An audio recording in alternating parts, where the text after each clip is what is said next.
বেহালার গা থেকে বাঘ কুমিরের গন্ধ মুছে গেছে কতটা।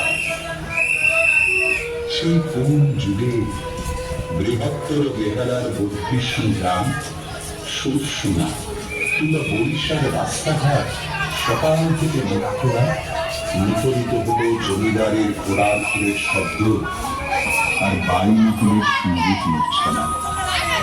হুগলি নদীর বুক চিরে পর্তুগিজ, আর্মেনিয়ান, ডাচদের বাণিজ্য তরী ভেসে বেড়াত উত্তর থেকে দক্ষিণে।